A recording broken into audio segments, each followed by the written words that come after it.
Lijepi pozdrav iz streljane SD Čazmatrans u Čazmi. Danas smo donijeli pušku koju ja mislim da ne treba puno ni predstavljati, ali mi ćemo se svejedno zabaviti s njom.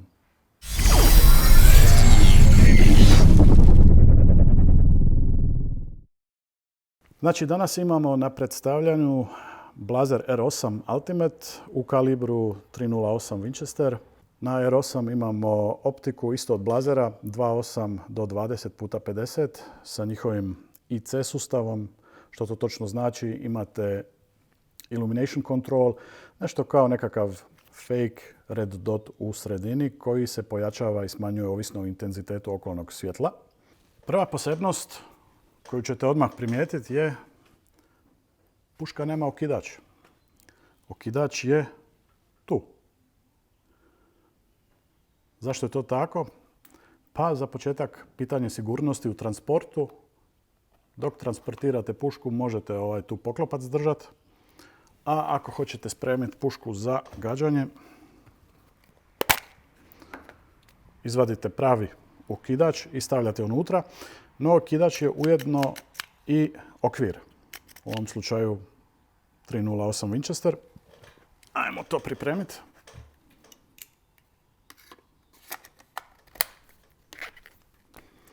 To je to. Streljivo možete puniti na dva načina.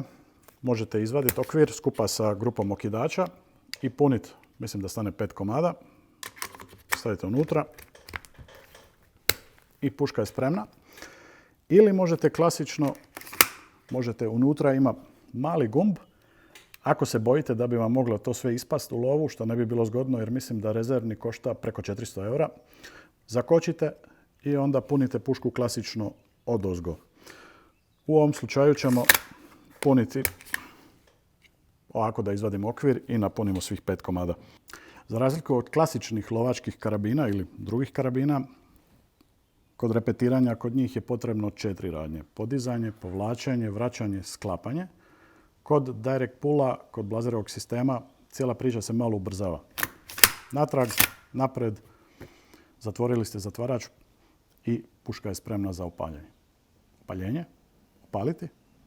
Kočnica vrlo jednostavno, pritisak prema gore, vidite crveno, red is dead, kako kažu Ameri, puška je spremna. Udarna igla je napeta i spremna za upaljenje. U slučaju da se predomislite, lagani pritisak prema gore i spuštate ju. Cijela priča je dosta tiha, što se opet traži u lovu. Evo, probat ćemo bez da ja pričam.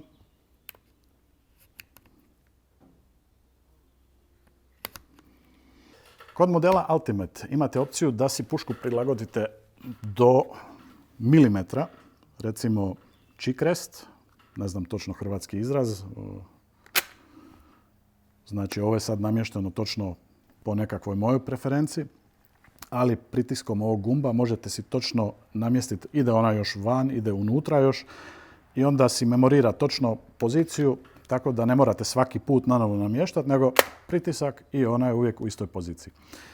Ista stvar vrijedi za produžavanje malo kundaka, opet namješteno po nekoj mojoj preferenciji.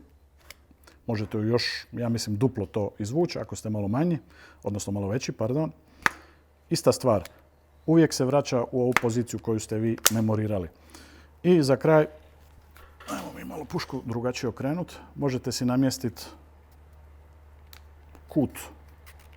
Evo, ako gađate recimo prema gore i suprotnom smjeru, ako imate negdje na brdu pa prema dole. Evo. Znači u okvir stane 5 komada.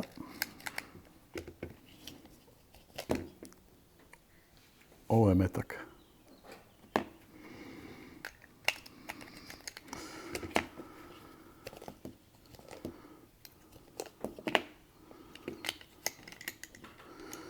Baš zanima kakva će biti situacija kad izbace olovo. Opa, u njega stane samo 3. Ne.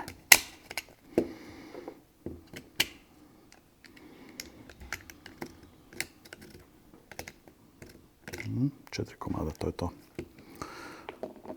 5. bi išao u cijev, ali nema potrebe sad da se s tim zamaramo. Ok, vrijeme za akciju. Idemo vidjeti kakav će biti na 100 metara.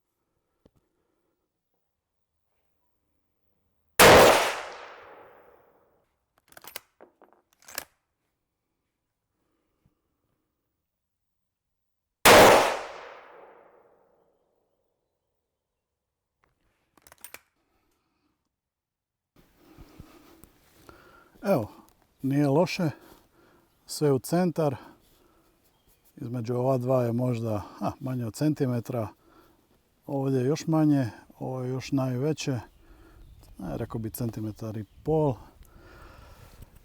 Znači, za prvu ruku Blazer je dokazao svoju reputaciju kao precizne ili ultra precizne lovačke puške.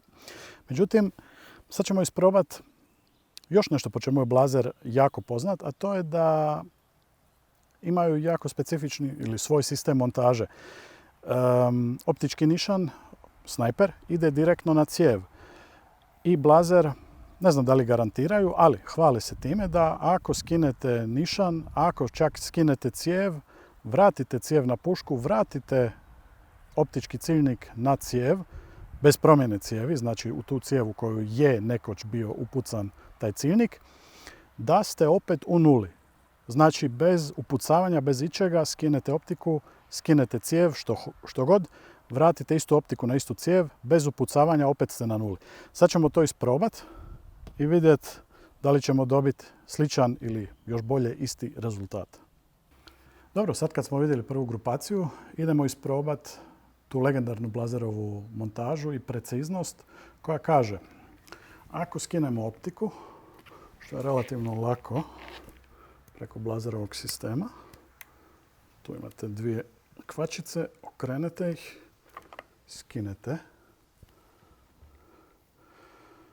I to je to. Puška gola. Idemo izvaditi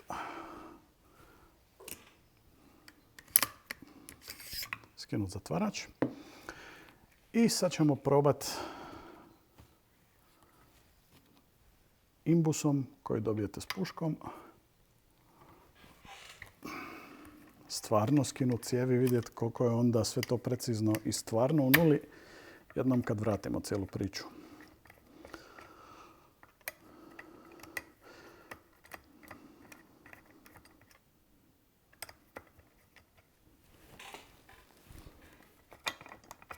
Još malo.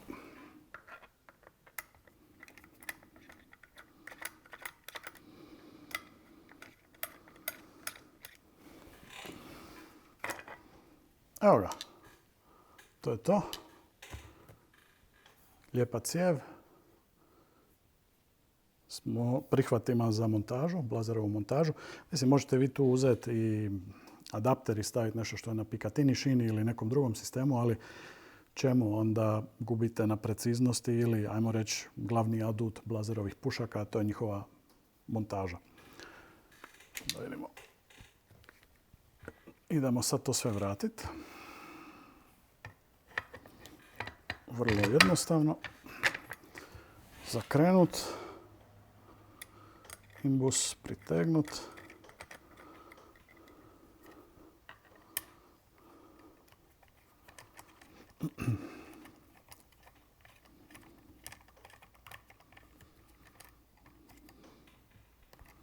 Ne treba to nategnuti ko majmun čizmu, čisto dok možete.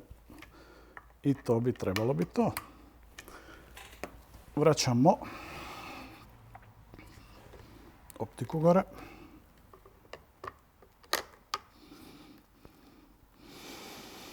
Budući da se montira direktno na cijev, trebalo bi biti precizno. Idem sastaviti pušku do kraja, pa ćemo probati nova 3 ili 4 metka da vidimo.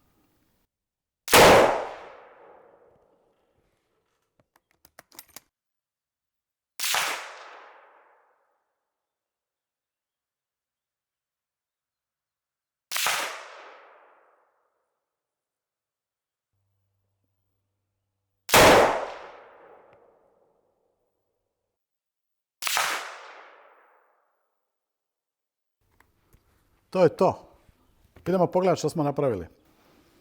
Dakle, ovo je rezultat nakon što smo skinuli optiku, skinuli cijev, vratili optiku na Blazera R8 Ultimate.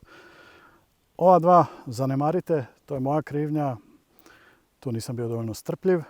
Međutim, 3 komada, ovaj put smo ih 5 opalili, su završila jedna u drugoj rupi, rupa možda od ruba do ruba centimetar i 2 mm. I vidite ovdje ove naljepnice gdje su bili prethodni pogodci. Rekao bih da puška čak i bolje gađa nakon što skinete optiku i cijevi vratite. Ali evo, ovo je najbolji dokaz, Blazer ipak drži što obećaje. Što reći o Blazeru R8 Ultimate? Pa ne zovu ga uzalud Mercedesom ili S-klasom ili Genčerom među puškama. Ali opet, svaka puška je samo toliko dobra koliko je strelac. Mislim da je puška jako, jako dobra. Mislim da je jedna od najskupljih koja je trenutno na hrvatskom tržištu, pogotovo u kombinaciji s ovom optikom. Mislim da se dosta dugo i čeka, ali mislim da se definitivno isplati.